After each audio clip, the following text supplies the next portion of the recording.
Hello everybody, Sam here, engineer, MBA, and investor. And in today's video, we are talking about CRISPR and HIV. And of course, before we jump into today's video, this is my first video in some time here. I've been traveling here. I just came back from Washington, D.C.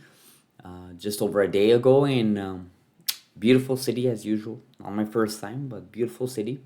I love the U.S.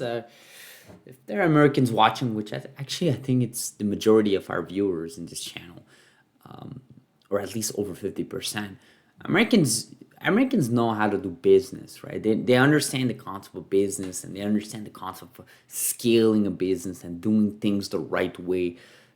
Understanding capitalism and understanding investments needed to grow businesses, to grow cities. I mean, that's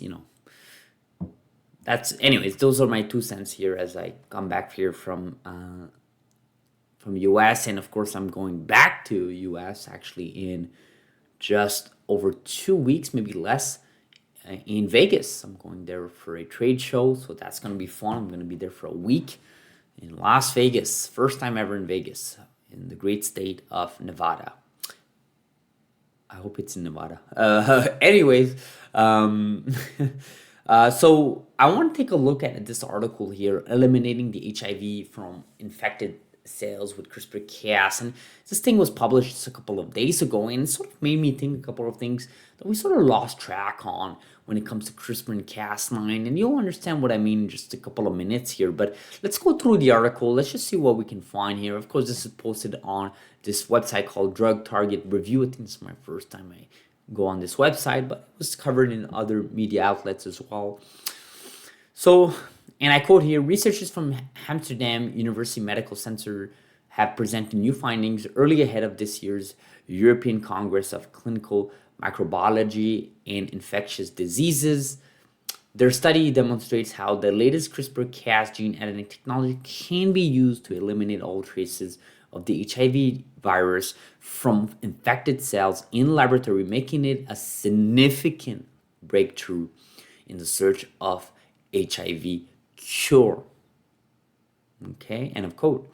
And of course, HIV, I'm sure most of our viewers understand what HIV is. I think we all heard about it when we were in high school, of course, learning about certain things as we age and we enter the adulthood world. And of course, we're talking about, different forms of HIV, different forms of diseases that comes with a certain type of activity between mates. And of course, there is no cure for HIV, right? You would think that HIV was like a big topic like in the 80s and 90s, and you would think in 2024 we would have a cure. We don't. We don't have an official cure. We have ways to suppress it, but that is not a cure. I want to remind people, taking pills to reduce symptoms, taking pills to get by is not a cure, right? So let's go through the article further. Of course, this is Amsterdam University, so I want to remind viewers once I'm about to switch articles here, because I want to talk about something else related to HIV, that's a separate organization here, Amsterdam University, testing these things out. It is not a private company. Of course, it's a public institution in the country of Netherlands. And I like that. I like the fact that they're studying these topics across the world. It's not just US or Canada or UK. Different countries like Netherlands, right? Universities in Netherlands. You have all these universities working on it. And why shouldn't you, right? This technology is quite exciting. There is no cure with some sort of certain diseases and cancer forms. Why not use this technology to see what happens? I mean, that is basically the way science works, right?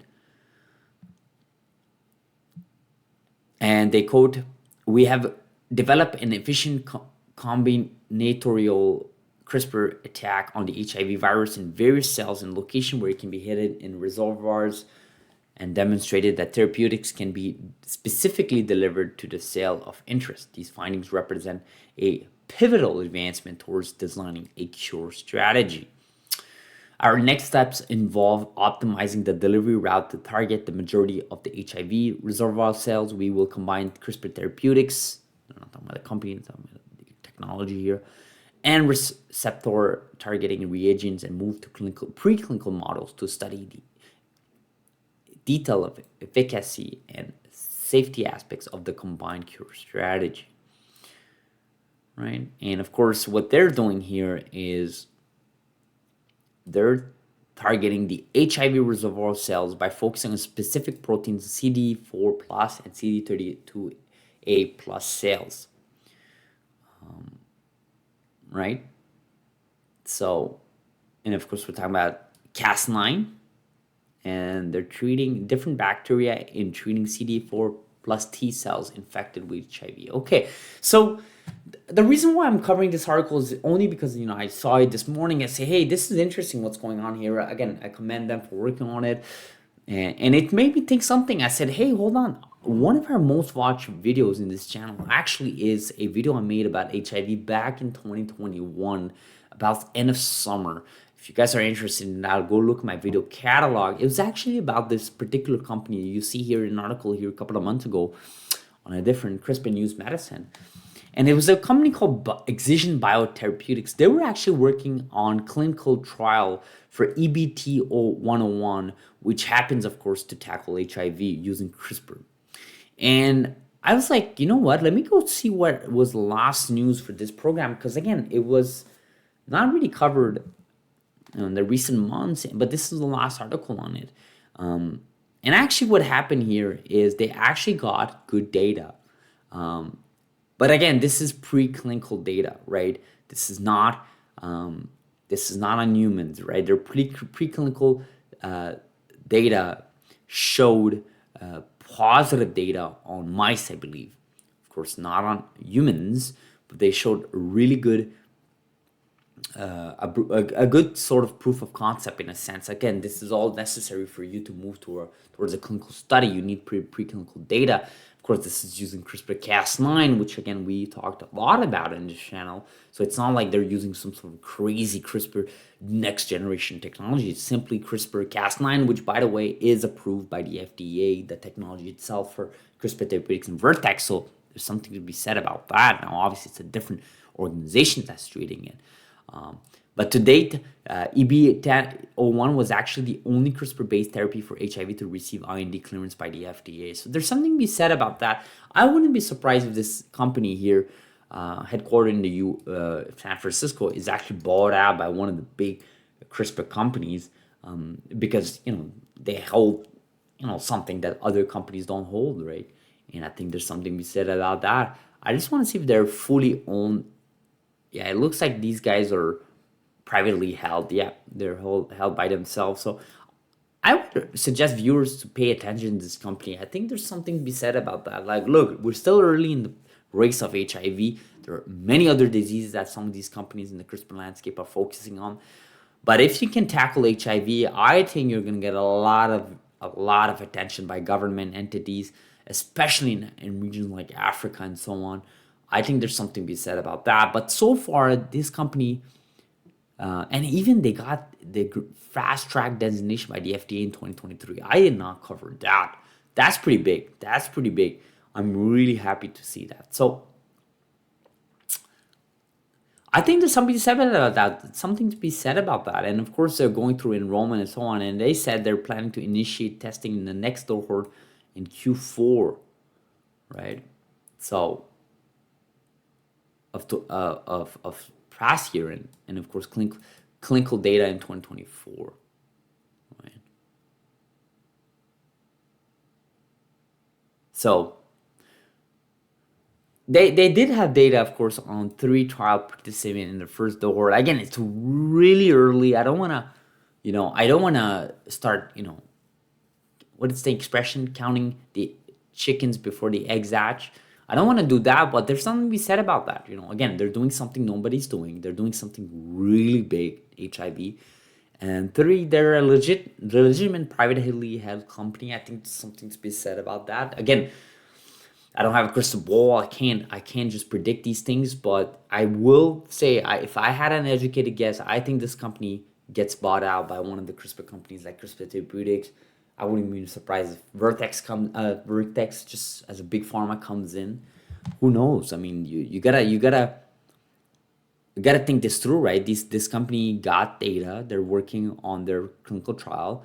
They already have something that no other CRISPR company has from the FDA. So they're already in communication with the FDA with HIV. So something to be said about that.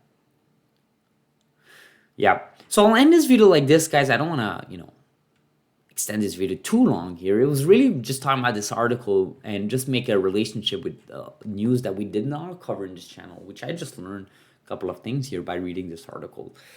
Now, before I end this video, I do want to point out, someone in my YouTube comment pointed out that I don't read articles before I make these videos. And I think that's half true. I actually do skim through articles.